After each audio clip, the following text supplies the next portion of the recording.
super driving technique.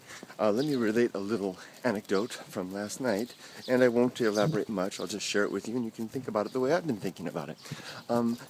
Last night, Emily had her little friend, Shiori, over at the house until about 5 o'clock, and when it was time for Shiori to go home, it was getting dark. It's getting, it's autumn now. And so I didn't want Shiori to walk home in the dark, so I offered to give her a ride home. Now we live right back there, and she lives just way up there, another couple more blocks. Not far, but still. So I said, I'll give you a ride, and I said, Emily, come on, let's go, let's take Shiori home. So we got in the car, and the girls jumped in the back of the car, and I told them, buckle up. Emily promptly put her seatbelt on. I've been training her since she was a kid to, a seatbelt just like I was. And she told Shiori to put her seatbelt on, and Shiori began to protest. Why do I need to put this on?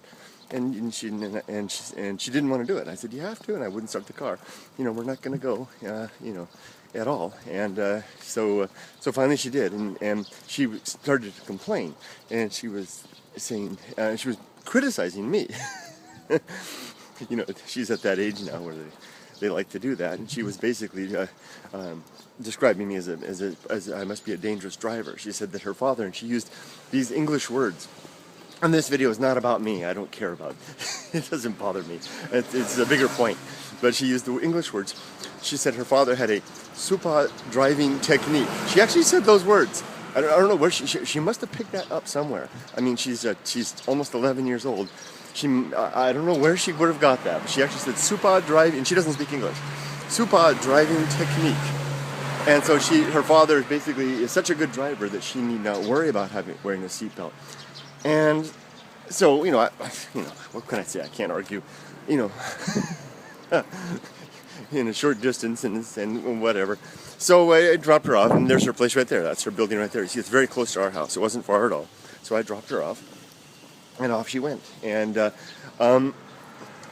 so I talked to Emily about it afterwards, and because I wanted to make sure Emily was cleared on things, and I told Emily that it doesn't matter how good a driver is. You have other drivers to be contend with as well, and the mistakes that they will make, and the simple human error as well. Now, I have a little bit of a place and authority to speak this way. I'm actually in the States for 3 years.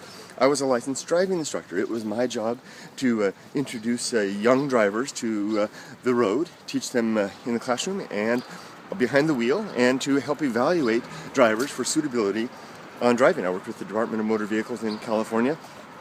That was my job. So I believe that I'm an authority on, or at least I was, on what constitutes safe driving, at least in the United States, and I think it applies elsewhere as well. So I tried to explain to Emily about, the dangers of the road, and, serendipity played a role, and a man ran a stop sign just in front of us as she and I were driving along, because we had an errand to run after that. And I was able to slow down in time, I had a good distance, and I explained to Emily, see that? That man didn't stop, he didn't properly stop, he didn't completely run it, he didn't come to nearly a full stop, he blew through it pretty nicely. I said, now, that man blew through that thing, and I could, of course, was able to slow down, but what if that had been in a case another intersection, and I hadn't been able to see that? It doesn't matter how good my driving is, we could have had an accident. And then the factors of human error, or just accident, a blown tire, or whatever the case may be, a fallen tree on the car, whatever the case may be, slippery ice on the road, whatever. Emily got the point, which was my goal. That's all. That's the extent of my authority in this country, is with my own kid. So, I was left to wonder, because Japan is a country where basically children go unprotected in vehicles. And if that's a criticism, then so be it. It is. I mean it as such. Japan is a country where child safety seats are basically installed in the car as a procedure and then not used. You see children all the time standing on their father's lap right in front of the steering wheel when the father's got his seatbelt on and the kid doesn't. You see kids bouncing all around inside the cars every which way. His parents are hurtling through the streets. Japanese are not good drivers. Okay, there's another criticism. This turned into a critical video, but so be it. They're not good drivers. They are reckless and selfish when they're driving, and aggressive. They're pretty perceptive, but nevertheless they're reckless and selfish and fast and unconsiderate of pedestrians. And American drivers aren't perfect either, but Japanese drivers, it's not a safe place, and kids are unprotected in that environment. And even to other capacities. I mean, just yesterday or the day before yesterday, I was at 7-Eleven or Family Mart right back there, and I've seen this so many times sitting on the bench there. You know, people come up with kids in the car, park the car. Japanese love to leave the motors running for whatever reason in the vehicle, and they parked the car, and Dad hopped out and ran into the store and left the car running with a small boy, probably 4 years old, standing in the passenger seat. Of course, you'd been driving around with the kid standing in the passenger seat. And you know, I remember when I was a kid, I was all over the dials and the buttons with my brother Lyle.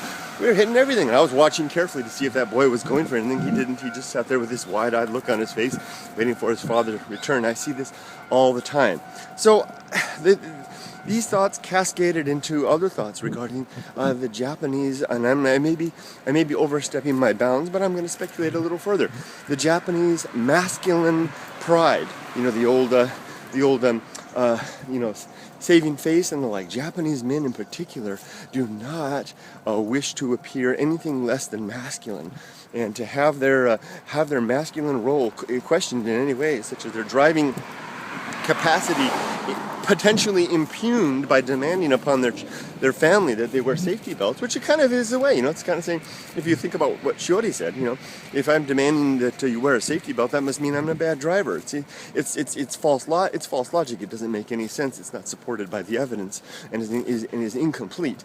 Yet, nevertheless, it can be damaging to one whose ego is frail and cannot withstand criticism of such a criticism, which I believe is the case with Japanese men. Japanese men, what's one of the great, I'm just expanding on all kinds of things. I think it's one of the great limiting factors of Japanese culture, is the Japanese male ego, unable to suffer appearance of ignorance, falsehood,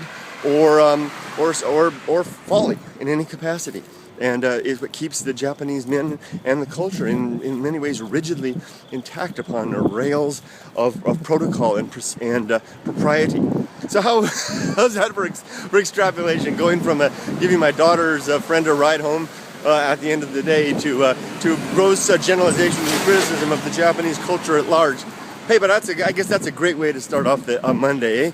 Especially, this is my second video with the new iPhone. I hope it works out nice. I better shut it off for now before I wind up criticizing the entire world. Take care, everybody. Have a great day.